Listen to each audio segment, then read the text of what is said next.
Hello and welcome back to the WorkTimer Pro video tutorial series. In our previous tutorial, we went through the setup wizard on the newly created account.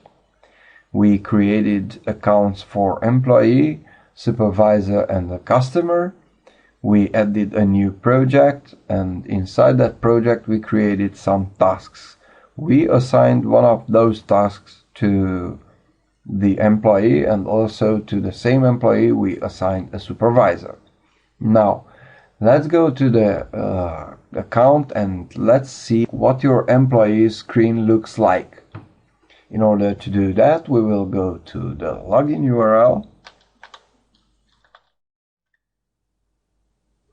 and we'll leave the select your role drop-down box as it is, because the employee is the default selection on this drop-down box. From the select your user, I will select my employee's name and I will enter the password.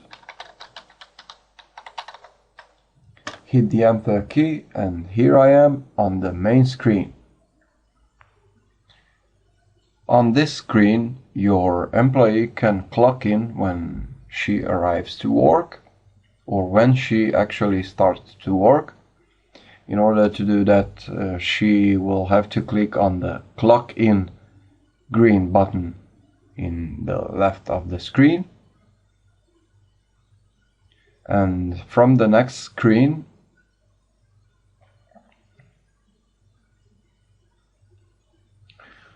she will have to select an assignment from the drop-down list and a task. Okay, everything's set. I will add a note here. She can add notes here. Starting to test the application. And that's all. Now, if she decides to log out,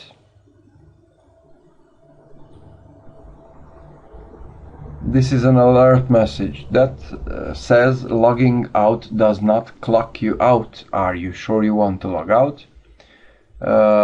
Yes, I will log out, but before that I will explain that after the 8 hours the system will clock out all employees who forget to clock out.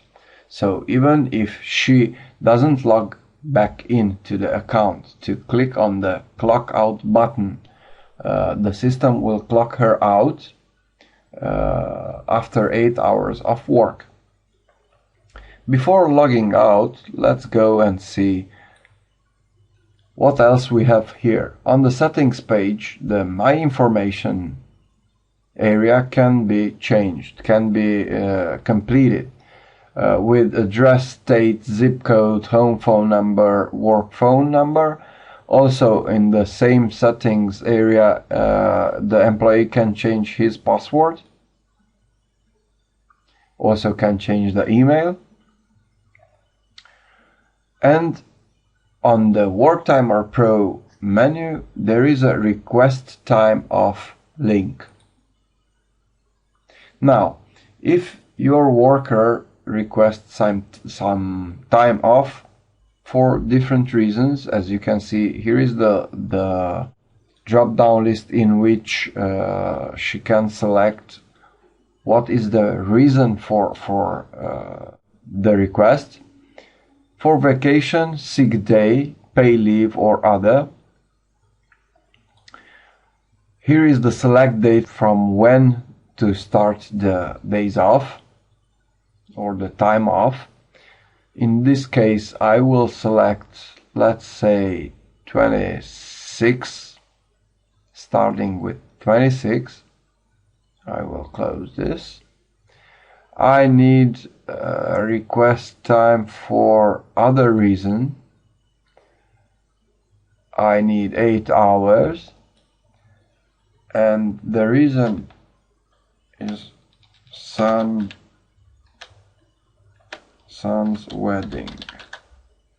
Now, after everything's completed, by hitting the verify request on the same screen,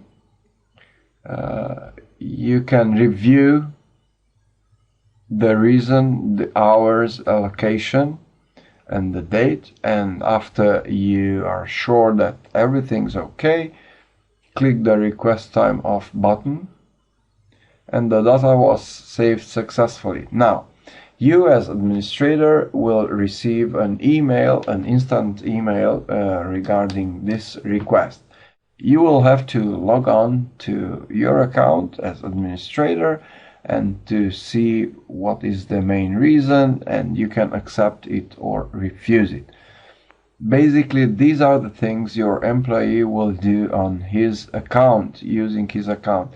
He will log in, he will clock in, and when the job is done, he will clock out. Let's see, for example, on the clock out. Clock in, clock out. Let's suppose the workday is off. I will clock out. I will have to select the testing application. It's exactly the same on the clock in and on the clock out.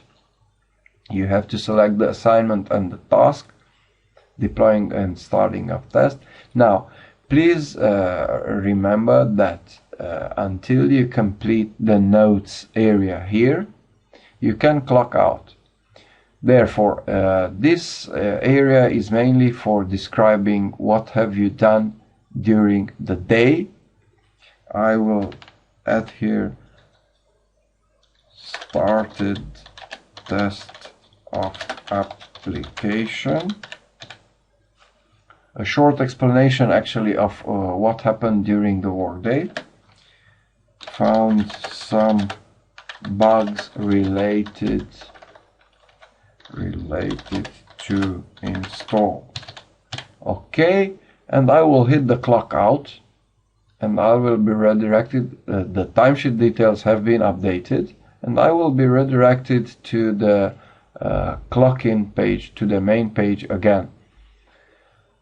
But since I worked today already, I will log out. And that's all I've done today in this video tutorial. Till next time, have a good time.